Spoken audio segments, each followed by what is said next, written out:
With the North American World Championship qualifier right around the corner and two important sets coming up, there's going to be a good amount of decks you want to keep your eye on. And in this video, we're going to be going over a few of those. What's up everybody, Raiko here. Today, we're going to be going over the top 5 decks you can expect to see going into the North American WCQ season. Now, for those of you who won't be participating in the NAWCQ, to clarify, this is around the late June format, post Infinite Forbidden. And in this video, we're going to be going over the 5 decks that are most likely going to be the most represented and will be the best decks that format. Before we get into the actual top 5, let's get some honorable mentions out of the way. The first one I want to talk about is Pearly. Now, although Pearly didn't make it into the top 5, it's still a very, very strong deck, and if you're not prepared for it, can definitely take some wins right from under your feet. But as of now, with Jesse Cotton's newest video coming out about it being a good budget deck, there seem to be a lot of people picking up Pearly. So with that, a lot of people are going to be more prepared for Pearly, and that's why I didn't really rank this higher. When people are prepared for Pearly and side accordingly, Pearly is a lot easier to deal with and will get a lot less wins. And in terms of a giant tournament such as the North American WCQ, the consistency of being able to always perform well with Pearly just isn't quite there compared to some of these other decks. That doesn't mean Pearly is a bad deck, don't get me wrong. Pearly still is a phenomenal deck and can definitely be scary, but some of these other decks seem to have an edge a bit more even after people prepare for them. So that's the first honorable mention. For the next honorable mention, now this is going to be a deck that gets new support in Terminal Revenge, and that's Infernoid. Infernoid is a scary deck. They have very, very powerful plays going first and have access to very powerful cards going second. Being able to summon a Tierra going second and dump Intis, dump all your Noids to the grave, it's very, very good. But the reason why this deck isn't really ranked higher is, well, the flexibility of it. You can't really play a lot of non-engine in the deck, and the deck is prone to bricking from time to time. Overall, it is a very, very strong deck, and if you're not prepared for it, it can take a lot of wins. It's not quite as good as the other 5 decks in the top 5. And then the last honorable mention I wanted to mention was Gimmick Puppet. Now this deck is scary. If you're not prepared for Gimmick Puppet, you're gonna just lose instantly. This deck being able to consistently FTK even through hand traps and having a field spell that makes all their monsters unaffected is really absurd. And if it weren't for certain cards and if people aren't prepared, it would definitely be ranked higher. But going into the NAWCQ, there are going to be a good amount of people citing specifically Curry Photon. Yes, Curry Photon, that card which stops you from taking damage. And it's a level 1 light Fiend, which is searchable post Infinite Forbidden. We'll get into that in a bit though. But all in all, Gimmick Puppet, if you're not prepared for it, will take a lot of wins. I really wanted to mention this as an honorable mention, as a lot of people will have this deck going under their radar. Make sure you're prepared for it, but don't expect to see every single round being Gimmick Puppet. Those were the 3 honorable mentions. Now let's just jump in right into number 5. Before we jump into that, if you're not already subscribed, please consider subscribing as it helps the channel a bunch. And if you like this video, drop a like as well. Thank you all so much. And with that, let's just jump right in. So number 5, we have Centurion. Yes, the Calamity deck. Calamity is a broken card, and if you've stuck around in this channel for a while, you'll know that Calamity should probably be banned, and I'm a big proponent of that. Calamity is a very, very good card, and Centurion is probably the best deck to make it. But it's not their only play. If Centurion can't really make Calamity, they still have plenty of other options to go into. And with new support coming in the pipeline as well, it'll definitely get a lot better. Centurion, it's being splashed into other decks right now too, such as Lightsworn. And all in all, Centurion is just a very, very powerful deck. It's consistent, and if you're not prepared for it, will take wins right from under you. The reason why it's not quite higher is because I do believe that some of these other decks are more consistent and less vulnerable to hand traps and certain cards. But as of now, Centurion, at least 1 or 2 rounds at the NAWCQ or any big event during the late July format. Expect to run into 1 or 2 Centurions. Going into number 4, we have Voiceless Voice. Yes,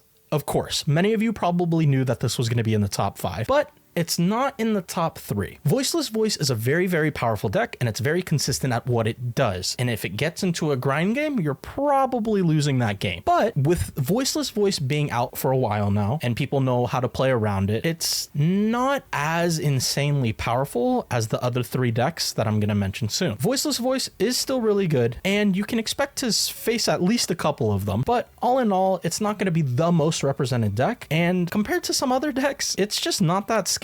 Yes, having a 4100 dude that's just an Omni Negate and floats is really obnoxious, but it's handleable if you build your deck properly. But all in all, expect to see a lot of Voiceless Voice going into this next format because it's still a very good deck and a lot of people do love this deck too. Going into number 3, we have Fiendsmith Yubel. Now, Fiendsmith will be splashed in a lot of decks, trust me when I say that, but one of the decks it works so well in is Yubel. All of them are Fiends. It works. It really well. And with Yubel getting their new support post Infinite Forbidden as well, being able to get that Omni Negate, it's a contact fusion. You don't get to waste any resources to make it, and you can just recycle your resources by shuffling back cards from the grave. It's going to bump Yubel up to a whole new level. And if you're not prepared for this deck, it's very scary. But even if you're prepared for it, it still will take a lot of wins. Yubel is also a very big fan favorite deck, so even if it's not the best deck, you can still expect to see a lot of people on it because not many people are going to know how to play around the new cards and play through the boards. And all in all, it also has a really good Tenpai matchup. Really, if you're looking to beat Tenpai, one of the best decks to do that is Yubel. So people may be picking that as a counter matchup, especially if they're expecting a lot of Tenpai. All in all, Yubel, it's a very, very powerful deck. It's a fan favorite. It's an anime favorite. Expect to see it quite a bit going into this season. And that brings me to number 2. Number 2 is going to be Tenpai. Yeah.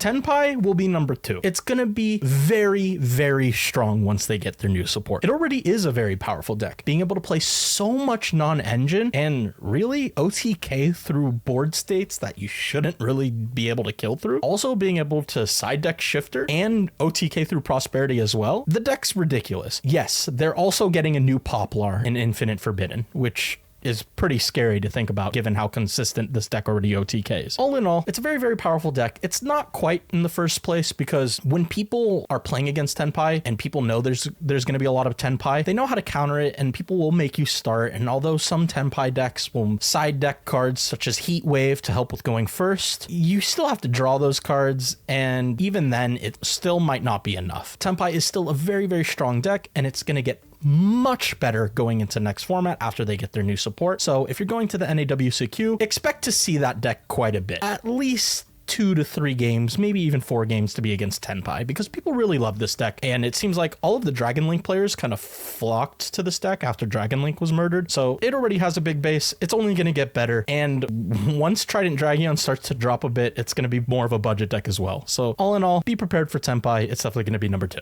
Now, first place, this may be a big surprise for all of you, but yes, it's pure Snake Eye, but it's going to be different, I swear. It's not the normal pure Snake Eye you've been seeing. Going into next format, you're going to expect to see Fiendsmith Snake Eye. Out of all the decks Fiendsmith can be put into, although it synergizes the best with Yubel, one of the decks that takes advantage of it the most is Snake Eye. Being able to use Beatrice to essentially act as a pseudo starter and using 1-card combos to get you to your Snake Eye Ash, because Beatrice can dump Snake Eye Ash and then you can make a Promethean, bring back the Snake Eye Ash, so on and so forth. It's a very, very powerful deck, and we all know that by now. Post Infinite Forbidden, Snake Eyes only gets that much more powerful. So definitely expect to see it as the number 1 most represented deck going into WCQ. If you're not already familiar with the Fiendsmith engine, I would recommend checking it out. I may make a video on it soon. Let me know in the comments below if you're curious about the Fiendsmith engine, because if so, I can make a video going deeper into depth about it, because most decks can just splash it in randomly. It's really, really powerful, and of course the best deck, Snake Eyes, is going to take advantage of that. And that's the list. Expect to see these 5 decks in the honorable mentions a lot going into the WCQ. And even outside of the WCQ, expect to see it a lot in just bigger tournaments and overall. These decks will definitely be the ones standing at the top next meta. But